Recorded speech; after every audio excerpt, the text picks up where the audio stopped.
Halo semua, guys. Kali ini kita akan review CR-V Turbo facelift yang tahun 2021. Kita akan mulai review mobil ini.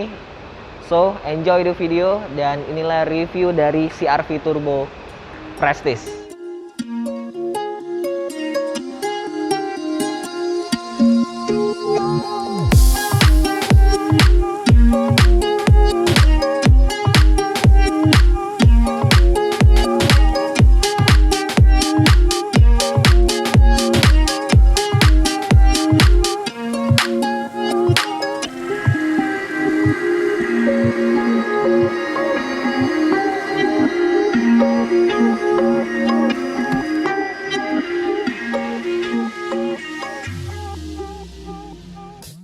Oke, sekarang kita akan mulai bahas reviewnya dari bagian belakang. Nah, untuk yang facelift kali ini perubahannya itu cukup detail ya perubahannya. Mulai dari bagian lampunya sekarang itu agak sedikit berubah karena dia punya LED yang LED-nya tuh lebih cantik kelihatannya. Dan lampu sen tetap di bagian sini, tapi yang berubah adalah bagian sen di depan karena dia sequential. Nah, untuk bagian belakang sini, di bagian bawah sini dia agak sedikit berubah karena untuk cover bagian knalpotnya ini agak dibuat sedikit mengotak, jadi kelihatan lebih bagus kelihatannya.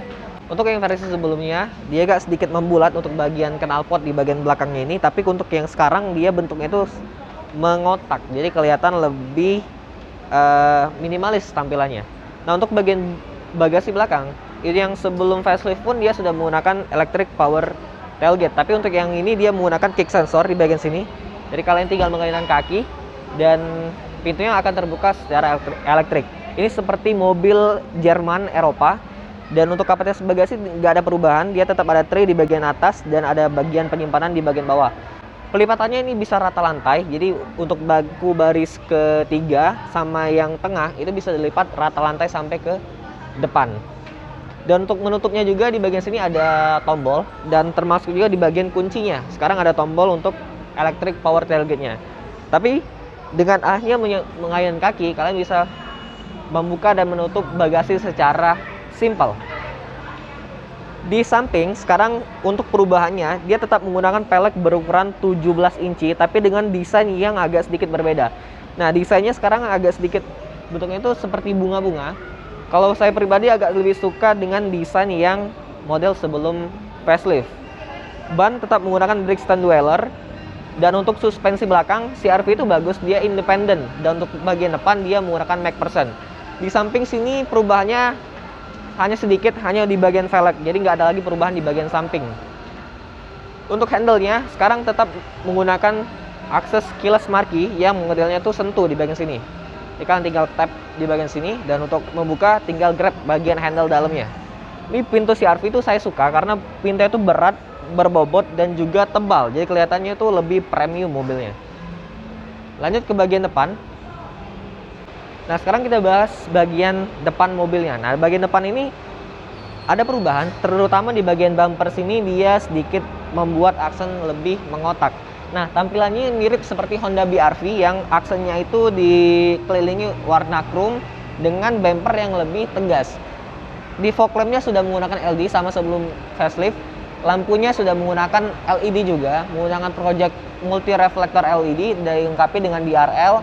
Tapi bagusnya untuk varian yang 2000 cc, 1500 cc turbo yang non prestige itu tetap dapat lampu yang sama menggunakan multi reflector LED. Yang bagusnya lagi di sini untuk yang varian prestige dia menggunakan sen yang sequential. Kan bisa lihat sennya sudah sequential. Jadi dia running, mirip seperti mobil Lexus. Nah, kita lanjut ke bagian depan sini. Nah, di bagian depan sini, kalian bisa lihat di sini itu terdapat sebuah plastik berwarna hitam. Ini menandakan mobil ini sudah dilengkapi dengan fitur Honda Sensing.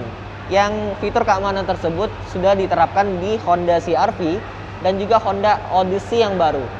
Fitur ini dilengkapi dengan fitur Adaptive Cruise Control, Lane Keep Assist, dan beberapa fitur safety Honda Sensing yang masuk di CR-V Turbo. Tapi minusnya, kalau yang Honda Odyssey itu untuk sensornya itu ditempatin di bagian logo Honda, jadi ada sedikit aksen berwarna black glossy. Tapi kalau yang ini dilengkapi dengan material plastik berwarna hitam di bagian sini. Kita lanjut untuk bahas mesinnya. Kita langsung aja bahas mesin. Jadi untuk bagian mesin sini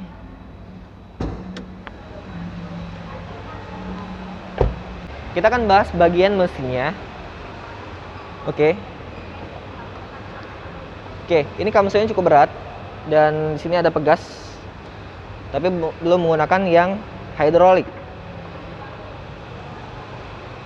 Mesinnya ini berkapasitas 1500 cc turbo, dilengkapi dengan teknologi VTEC turbo dari Honda, menghasilkan tenaga 190 PS dan torsinya itu 245 Nm, dan tenaga tersebut disalurkan ke transmisi CVT untuk yang varian otomatis, tapi CR-V hanya tersedia untuk varian otomatis di Indonesia dan disalurkan ke dua roda depan.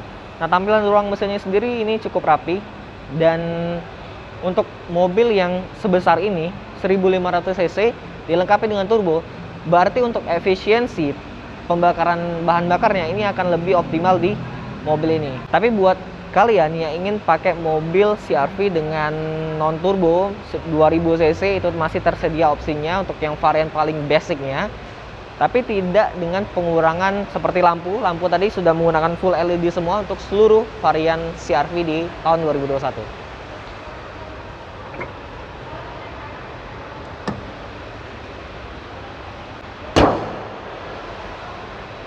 Untuk bagian eksterior kita sudah bahas, sekarang langsung aja kita masuk ke bagian interiornya. Sekarang kita bahas bagian interiornya. Oke, izin buka masker. Nah, di bagian interior itu perubahannya cukup banyak, terutama di bagian instrumen clusternya. Lihat ini, dia sudah menggunakan full TFT MID. Ini tuh kalau di luar negeri sebenarnya opsi untuk full TFT MID sudah diterapkan di yang versi sebelum facelift, tapi untuk di Indonesia baru masuk karena dia baru memasukkan fitur Honda Sensing. Kalian bisa lihat di bagian atas ini ada radar di sini untuk fitur Honda Sensingnya. Nah, dari instrumen cluster yang sudah full TFT MID seperti ini, informasi itu lebih bisa ditampilkan secara detail dan juga informatif.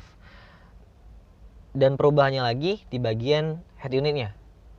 Ini masih bahas multimedia ya. Untuk bagian head unit sekarang dia sudah menggunakan head unit yang terintegrasi.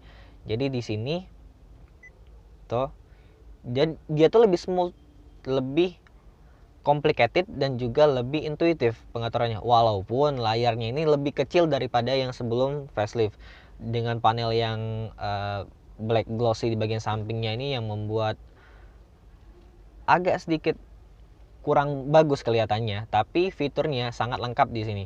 Kalian bisa lihat di sini dia sudah menggunakan sambungan ponsel yang sangat banyak, terutama dia sudah punya Apple CarPlay dan juga Android Auto.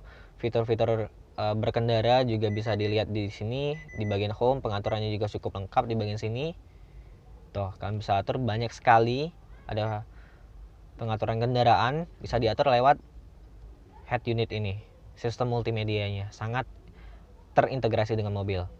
Nah, di bagian bawah lagi di sini ada climate control yang bentuknya itu berubah sekarang.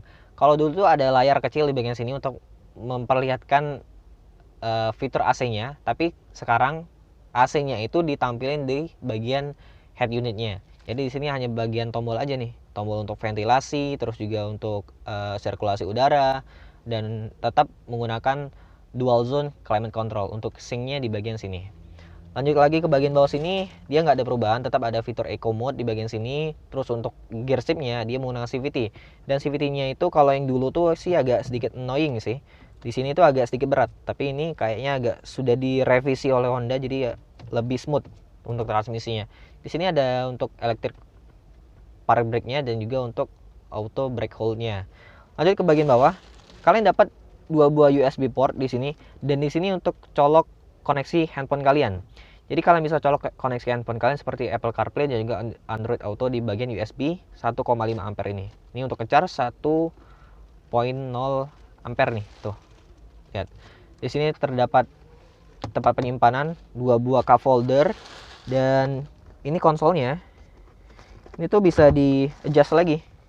Jadi ini bisa dibuka dan tray-nya itu bisa digeser. Sangat praktikal untuk Honda. Kalau secara kepraktisan, Honda itu sangat pintar sekali membuat mobil yang sangat praktikal. Nah, lanjut lagi ke bagian setir.